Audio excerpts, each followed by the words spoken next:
Barakatah Yahawah, Barakatah Yahawashi, Barakatah Yahawah, Barakatah Yahawashi. All praise to Yahawah, Bahashem, Yahawashi, Bahashem Kadash. Yahawah being the name of the Heavenly Father, Yahawashi being the name of His only begotten Son, who they ignorantly called Jesus Christ. I want to go into how the prophets and the servants of the Lord are the warriors of Yahawashi, why Yahawah. You see, because this is a war that's being waged, and it's a spiritual war, which is like a cold war in carnal terms, or in worldly terms. It's a cold war, and so in the cold war, you're doing all kind of threats and all kind of telling the opposition what you gonna do, what you and your military is gonna do to them. See, if they cross the line, or when the war get heated, you letting them know what is gonna happen to them.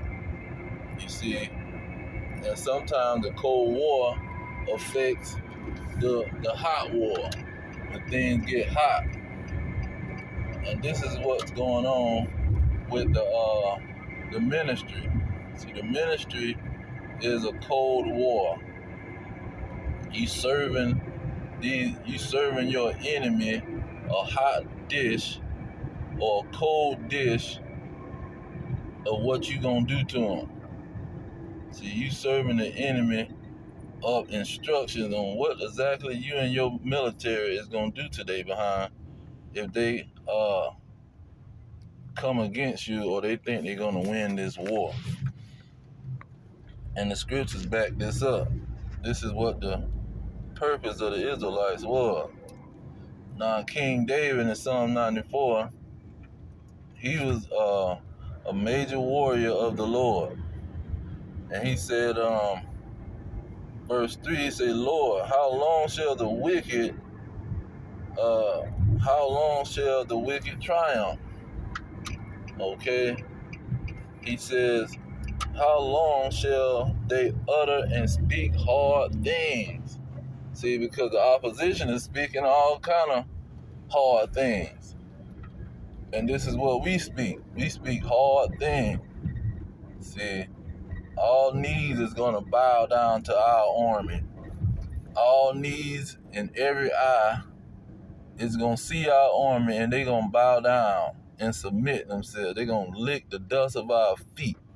See, we're going to be stepping on the ashes of our enemy. See, we speaking hard things to our enemy. So, what he said in verse 5, he say, they break in pieces your people, O Lord, and afflict your heritage. See, we is the Lord's heritage. See, and we gonna break these people into submission, because they breaking us into submission to their military and their army. This is what we gonna do to them. And then when you go into 1 Timothy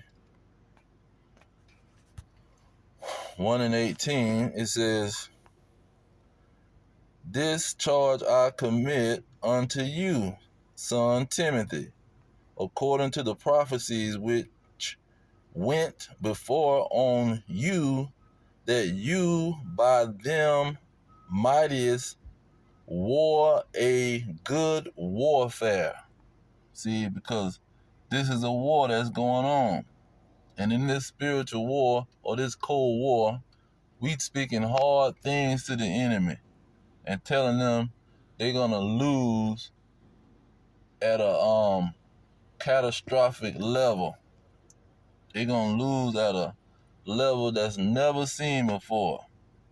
We're gonna exterminate the enemy. See, we speaking hard things to the enemy. Okay. Oh, let me go back to King David in Psalms 94. He says that we are the heritage of the Lord. Look at verse 16. He says, who will rise up for me against the evildoers? See, we is the Lord's army and warriors against these evildoers, bringing the prophecies, bringing these hard things to them. So they bringing it to us. Oh, you ain't got no God. Where is your God? All this kind of stuff. Where is this God y'all talking about? It says, or who shall stand up for me against the workers of iniquity? And let's get that, because not only is it's a wide range of enemies. See, even the women fall into that category. These wicked women, not all the women, but the wicked ones. It says, then she that is my enemy shall see it, and shame shall cover her, which said unto me, where is the Lord your God? My eyes shall behold her. Now shall she be trodden down as the mire of the streets. See, these women, they gonna realize that it's a Lord, and that it's a master over the master that they giving service to. Cause see, they only look at the power that's being that's in front of their face, cause they real carnal. But they gonna realize that it's a bigger power than their slave master. Okay. Now let's see here. Oh, let's get Matthew 13. It's another big one I wanted to bring out, because when you look at the art of war, this Chinese guy, Moabite, he wrote a book about the art of war. And so he say deception is the basis of war. This is what war is based on, deception or secret. See, you don't tell your military what you doing. Your military your opposition, how they saying the young people, the ops don't supposed to know your whereabouts. They don't supposed to know what your next move. They don't supposed to know how you finna come at them. That's why the Lord said he coming like a thief in the night. Verse 10, it says, and the disciples came and said unto him, why speak you unto them in proverbs, in parables, Salakia? He says, he answered and said unto them, because it is given unto you to know the mysteries or the secrets of the kingdom of heaven, but to them it is not given. Why is it not given? Because these are the enemies of the Lord. And he gonna come on his enemy like a thief in the night. See, he gonna sneak up on the enemy and put a spear right between their rib cage. See, he gonna pierce the enemy like they pierced him. See, let's get that. What is it, Luke 19:27 or something like that? Let me see. 19:27. Yeah, 19:27. He says, but those my enemies, which would not that I reign over them, bring hither and slay them before me. See, this is what Yahawashi coming. He trying to slay his enemies. This is how he dealing with the enemy. That's why he's speaking hard things. Deuteronomy. Because this goes for the 2/3 of the nation of Israel and these heathen that's coming against Jerusalem, which are the elect Israelites that's doing the commands of the Lord. Deuteronomy 7, round about the 10th verse. It says, and repay them that hate him to their face, to destroy them. He will not be slack to him that hate him. He will repay him to his face. See, this is how the Lord operates. He gonna repay these people to their face. He gonna destroy their behind. See, he ain't no all-forgiving God. He gonna forgive all the wickedness, and he gonna forgive people that hate him, that hate his laws, that hate his way of life, that he established when he was creating his creation. See, he's not gonna forgive these people and give them a pass. Okay? He's gonna war against these people. Look at Romans chapter 1, just to get some of the mindsets of these people. He says, verse 28, he says, and even as they did not like to retain God in their knowledge, God gave them over to a reprobate mind to do those things which are not convenient. You see, so he let them do the wickedness that they want to do, being filled with all unrighteousness, fornication, wickedness, covetousness, maliceness, full of envy, murder, debate, deceit, malignity, whisperers, backbiters, haters of God, haters of the Most High, despiteful, proud, boasters, inventors of evil things, disobedient to parents, without understanding, covenant breakers, without natural affection, implacable, merciful, who knowing the judgment of God, that they which commit such things are worthy of death. Not only do the same, but have pleasure in them that do them. See, they think it's funny when these people are being wicked. See, they might not be doing the wickedness that the people doing, but they think it's funny.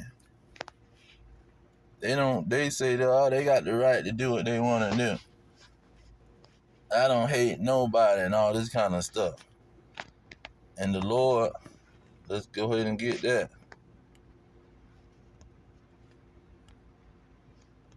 Okay, let's see.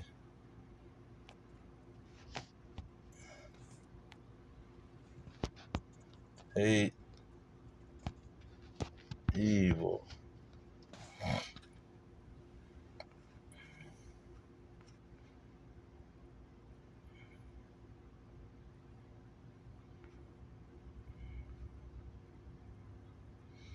Oh, Psalm 97:10, it said, ye that love the Lord hate evil.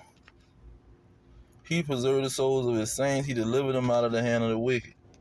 See, in order to love the Lord, you got to hate evil. You got to hate the thing that displeases him and make him angry. But these people, they don't hate evil. They let the mind fool them in saying that they're a good person when they love wickedness. They love eating a stinking shrimp, crab, and lobster. See, they love breaking the laws of the Lord. But they swear they love wickedness. I mean, they swear they love being a good person. They'll so tell anybody, oh, I feel I'm a good person. But you tell them about a law, tell them about something that God hates, and God says unclean and out of order, they'll go against it and say, well, I don't feel like I don't have to do that, but I'm still a good person. Because they hate the order. Let's get that in Psalm 50. This is the heart of these peoples in the Babylon and Great America anyway. And this is what we war against.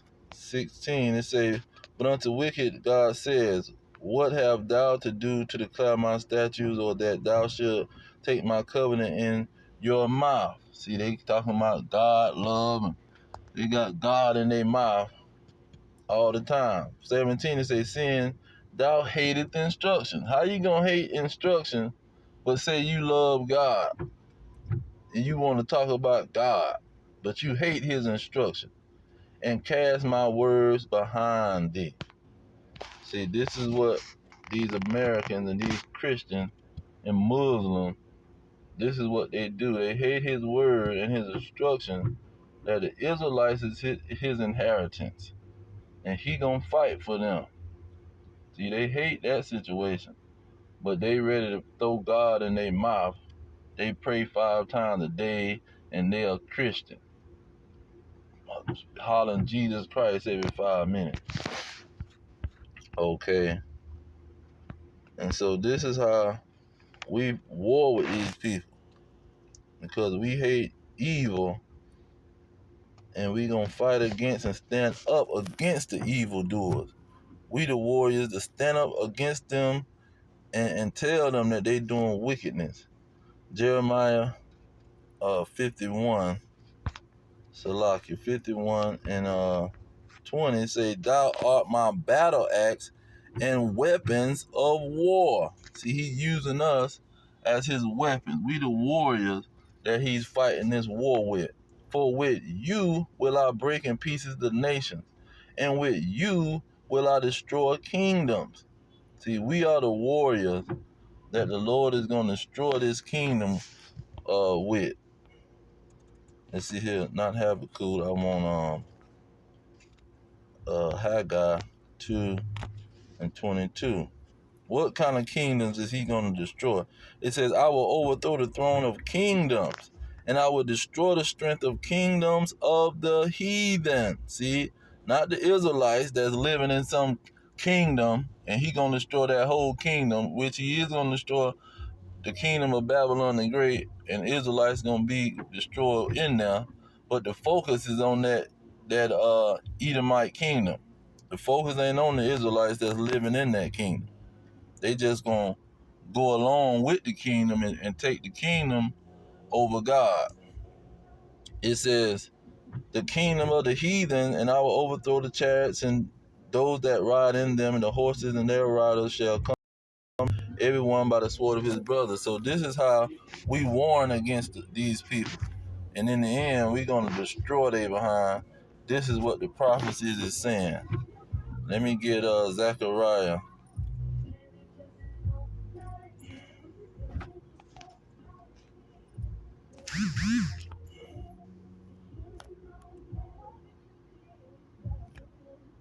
It says in verse 3, the Zechariah 12 and 3, and in that day will I make Jerusalem a burdensome stone for all people.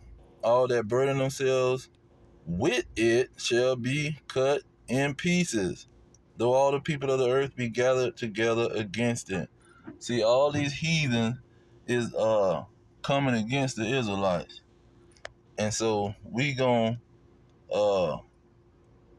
destroy their behind, cut them into pieces. It's another one.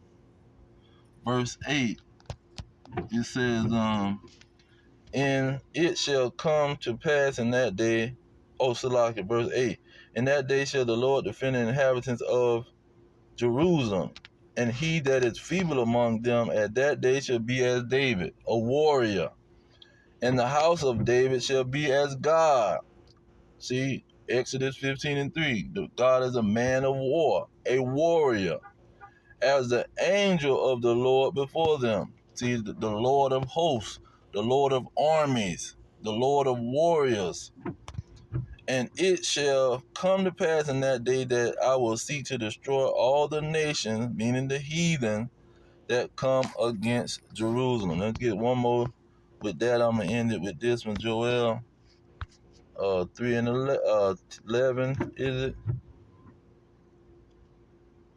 Yeah, I'll get 11. I'll start with 11. It says, assemble yourselves and come, all you heathen, and gather yourselves round about. See, this is the second coming when he gathered all nations in verse 2. Say, I will gather all nations, see, who coming against my people. Say, all the heathen, and gather together round about. Verse 12. Let the heathen be wakened and come up to the valley of Jehoshaphat, for there will I sit to judge all the heathen round about. See, the focus is not the heathen gonna get grafted in and join a Christian church. No, they're gonna be trying to destroy the Israelites to Jacob's trouble, to that great tribulation, that great day of Jacob's trouble. And in that the elect of Jacob is gonna be saved. Those who turn from transgression in Jacob, they gonna be saved. And so he gonna turn us into warriors.